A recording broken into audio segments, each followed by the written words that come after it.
Many project managers know these words here: requirements, testing, deployment, production.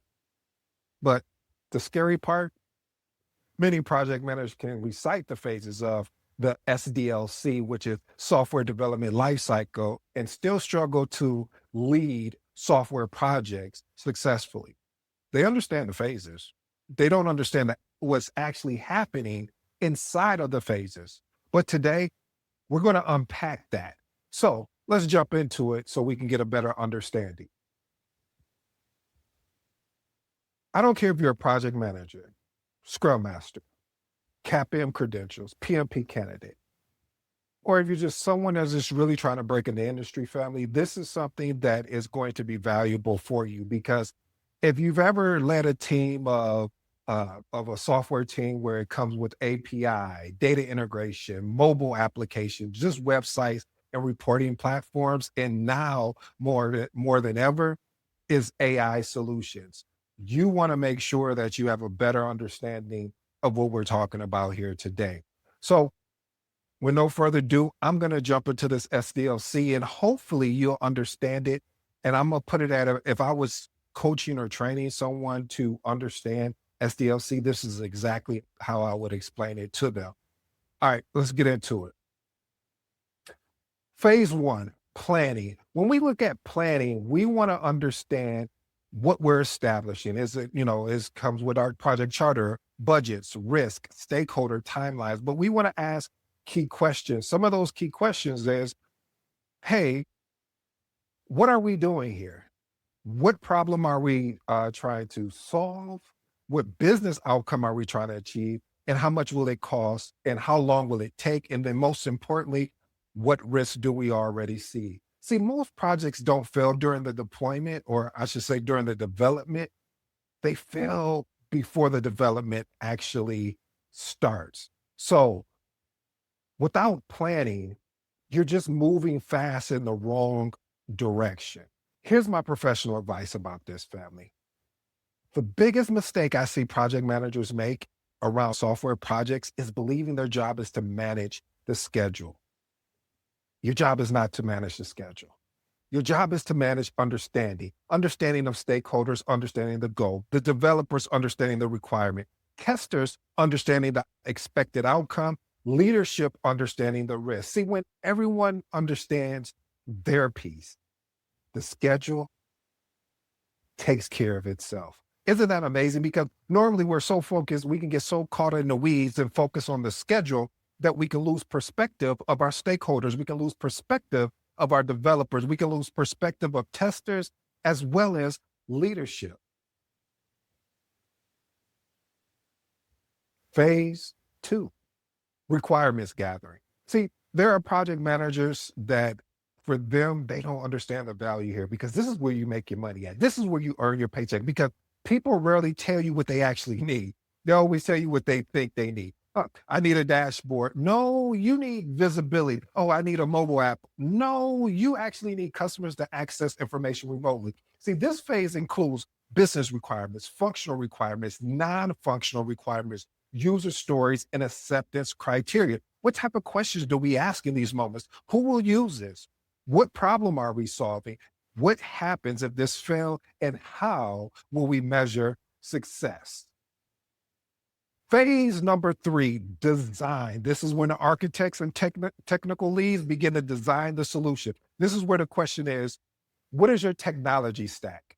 Because we need to understand the application architect, the databases, the front end, the back end, and the cloud platforms. From an application standpoint, we have monolithic architect. We have microservices architect. We have event-driven architect. Now, when you look at databases, you have your Microsoft SQL Server, MySQL, or the PostgreSQL, Oracle, or MongoDB.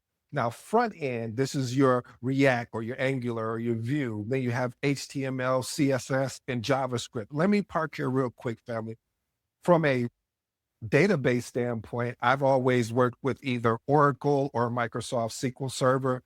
From a front end, it's been HTML or CSS and JavaScript. From a back end, This is where you got your .NET, your Java, your Spring Boot, and Node. JS or Python or C Sharp. I've worked in C Sharp and Python. Now, when I say worked in, meaning I worked with the technical team that was the developers and architects to basically, this is what they worked in to actually build a solution. So what are the platforms? You have AWS, this is the Amazon product, Microsoft Azure, or Google Cloud Platform. Phase number 4, development. This is when the code gets written. Developers begin building the actual solution. And where many project managers, that'll be myself, feels like we've been excluded from this moment because it's out of our depth. But we just need to have a general scope of what they're actually looking to do. UI or user interface. This is the visual layer where users get to interact directly. You have your API. This is what bridges to connect systems and services. And I'm going to give you something to help you understand APIs a little bit better from a very just how I was taught to learn with APIs. So if you stay to the end, I got something for you there. Then I have business logic. This is where rules are driven by how application behaves. Then you have your databases. This is just where your storage for your application data is. And then security, which is very important. So your security controls, protecting data and access at every layer. And then integration, connecting with external platforms and tools. Again, you do not need to be a developer, but you should understand what the team is actually building. Phase number 5, this is testing, because listen, just because the code work doesn't mean that it's actually working to support the application. So we're going to do unit testing. So basically how this works, developers test individual pieces of the code in isolation just to verify the code is working as expected. Then we have integration testing. This is testing where systems and components communicate correctly to each other. Then we have system testing. This is again where we're testing the entire application from end to end as a complete unified system. And then UAT. This is where the business users verify, does this solve my problem? Now, I want to say something because I've seen this happen as well, where the UA testing will be done by the same people that were doing the other testing, which is fine, but it's not fine. What do you mean, ED? What I mean by that is that you want to ensure that the business is part of the process. So if you're working let's say you're working with accounting and you need to get a sign off, you need to get a guarantee that someone in accounting that's actually going to be the one using the software, that they're going to be part of this whole UAT, because if not, you won't be able to see what they see. They'll be able to see some gaps that maybe you may not see because you're close to it, number one. And number two, they're the ones that are going to be using the product. So project managers' role in this whole testing is test plans, test execution, defect tracking, and sign off. One of the things, again, I always want to point out to you, defect tracking is very important. And most of all, you want to get a sign off of approval when testing is complete. Phase number 6, this is the deployment. The software moves into production. The deployment is not just a technical event, it is a coordinated organizational effort. This is when you really come in and shine. So what are those activities look like for deployment? Well, we got production release, change management, user training, support readiness, and release communication. You want to over communicate as much as you can. Let's look at 6 phases. You have your common environments, your development, your test, your QA, your staging, and production. One of the questions I put here, because I want you to ask this question, is how do you manage risk during deployment? If the response is we have a rollback plan, if the response is not, we have release checks, if the response is not production validation or stakeholder communication, what I'm saying there, these are big components of deployment. We need to have a rollback plan. We need to have a release checklist. We need to have a production validation, and we need that stakeholder communication. Phase number 7, maintenance and support. This is where most software spends more time than any, because we need to be able to identify any defects that needs to be discovered after go live. So any bug fixes, security update, any patching, any vulnerabilities, just to make sure we can keep the system protected. Performance improvements. How do we optimize for speed, reliability, and scalability over time? Any feature enhancement based on user feedback or business need, and then technical debt reduction. If you ever study anything around agile, you understand about technical debt. This is where we're going to refactor and clean up code to keep the system healthy long term. This is where it's so important because I've seen it where sometimes teams think this as an afterthought as far as continuous improvement instead of an ongoing investment. We want to ensure that this is an ongoing investment for maintenance and support. So, three things every project manager should understand about SDLC. You don't need to code. You need to understand how software gets delivered. Your value is coordination, communication, and clarity, not in writing code.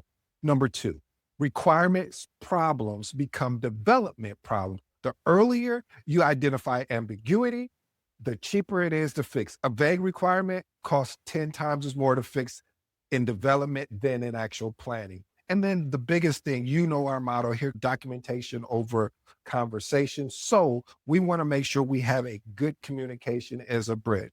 The best project managers translate in both directions, from the business to the technology and from technology back to the business. What is an API? So API stands for Application Programming Interface. I want you to think of API. Here's a good analogy. API is like a waiter in a restaurant. So you place an order. Think of that as like your customer app makes a request. Waiter takes the request. So now that means like your API is carrying the request to the kitchen, basically like a server.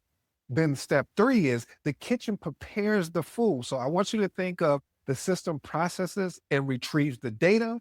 And then number four, response delivered back. This is just like the customer sees the results. So examples would be like your banking information, a banking app, or anything like that. I'll use the banking because that's easy to understand. If you have your banking app, log in, you send in a request like to log in, it verifies your details, and then it comes back to you.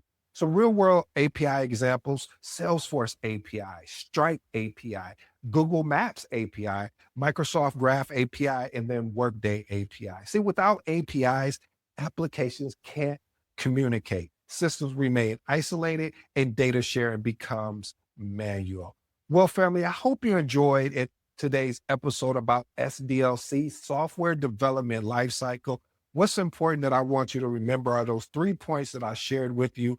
Again, you don't need to code. You need to understand how software gets delivered. Your value is in coordination, communication, clarity, and not in writing. And the second thing, requirements problems become development problems. This is key because if you can identify ambiguity, it is cheaper to fix versus a requirement that may cost 10x to fix in development than in planning. And the last and final thing here is communication is the bridge. The best project managers translate in both directions, from business to technology and from technology back to business. If you're new to the episode, I go by the name of ED. For all you smart and intelligent folks out there, that just simply means there. Until next time.